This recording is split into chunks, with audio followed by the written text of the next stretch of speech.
Ladies and gentlemen, our undercover reporter, Nelson, has read Herman Mashaba's book, and he has this to say about the man himself. Nelson is the best reporter in the country, so no doubt he is utterly correct in this regard. But Byron, I haven't read Herman Mashaba's book. In fact, I looked on Amazon. The book has been out since April 17th, and to this day, there still doesn't seem to be that many reviews of the ebook, which indicates to me that sort of no one has read Herman Mashaba's book, despite the fact that he paid 12.5 million rand for someone else to write that particular book. But Byron, if you had to pay someone 12.5 million rand to write a book about yourself, what sort of sentences or ideas are you looking for in the book about yourself? Delusions of grandeur, obviously. So, if I may, Ramon, I would like to share with you some brilliant quotes from the book itself. Herman Mashaba was therefore untypical. His path looked hopeless. He did not complete his university studies, but he went on to do great things. In many ways, Mashaba's story has commonalities with the careers of two other famous dropouts, Bill Gates and Steve Jobs. What do you think of that, Ramon? It's a trifecta of success in the world. When you think, what are the three biggest names in business? Steve Jobs, Bill Gates, and Herman Mashaba. No, I think of Elon Musk, but no, this is nonsense because Herman Mashaba made all of his money through BE deals, and he admitted that over and over and over again. Yes, he started a black hair perming, straightening thing in the 80s and made good money from that, but that was a 10, 20, 30 million rand company. Mashaba made the big bucks through BE in 2004, 2005, and 2006. You know who didn't do BE? Steve Jobs. That sounds like racism, Ramon. How dare you? But you know, I'm always reminded of my time when I interviewed Herman Mashaba, and I asked him repeatedly, Herman, what is the big policy of Action SA? And he said, wow, Byron, I only have one real policy, and that is to get the ANC out of power at all costs. Please keep that in mind when I read for you the next very inspiring quote from the book itself. When the former president turned 80, referring to Nelson Mandela, that is, he asked Mashaba to be part of the organizing team for his birthday celebration. Not only was this a demonstration of deep trust, but Mandela knew when it comes to ANC-related matters, Mashaba's big heart and fat wallet were always open. What do you think, Ramon? Well, I do like the fact that the book does mention expressly that he has a very fat wallet. Ironically, though, Byron, I remember when I was small, we used to go to like a flea market near the farm where I grew up, and a lot of the people there at the flea market were selling like old school lawnmowers and things like that. And I remember this one guy had a very fat wallet full of notes, full of notes. And I told my dad, geez, that guy is so rich. I was about 6 or 7. My father told me people who are rich don't have fat wallets. They've got extremely thin ones. And since then, every time I see a fat wallet, I don't think rich. I think naff.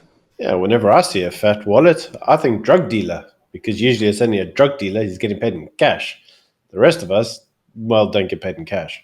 Although, thinking about the current tax regime, maybe we should be. Maybe we're missing a trick. But you know who's not missing a trick? Telcorp.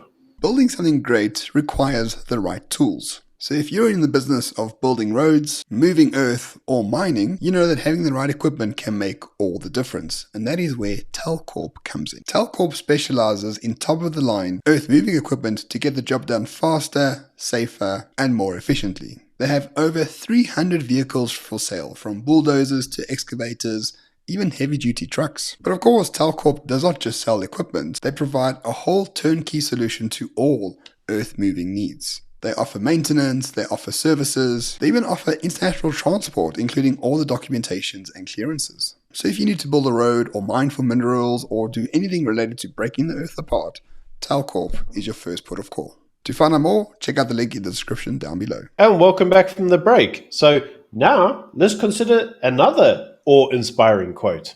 The exiles had no idea that the 20-something in their company that night was Herman Mashaba, the black millionaire who had amassed fabulous wealth perming black people's hair. I love the idea, Ramon, that these individuals should be sitting there with a hairstylist basically being like, oh my God, we're in the glory of greatness because like Herman Mashaba's here and he's responsible for hairstyling products. I mean, just think about it this way: Steve Jobs changed the world, brought in the personal computer, the iPad, the iPhone. Bill Gates runs the world's computers with Microsoft. Herman Mashaba perming black people hair. It all makes sense if you think about it. Yeah, and anybody who doesn't make sense of that and thinks the connection is a bit tenuous is racist. We know you're racist. We see you. We see you. But of course, that's not the end. As the final quote to this book, and really, I haven't read the book, but I think I might just read it just for a laugh at this stage, because one of the quotes is about Herman Mashaba's mindset when he does something. And I'm going to quote for you. When a man acts in such a fashion, without being driven by a supernatural or material motive, we witness a department of the human soul that is neither spiritual, in a religious case, or material in a practical sense. It is a complex mental state particular to humankind. Such profound phenomena are often manifested by people who are not conscious of the weight and elevated meaning of their actions. Mashaba seems to be such one individual. So, I don't know, is this the Archangel Gabriel or something? Because I have no idea what this is meant, what he means by this. He's a man who has this elevated sense of spirituality that's not religious, but it's very rare, and therefore Mashaba is like Steve Jobs, sort of, kind of.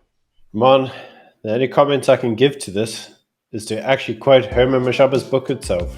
And that would be unfair to place Herman Mashaba on so grand a scale. It would be unfair because the book is complete horseshit.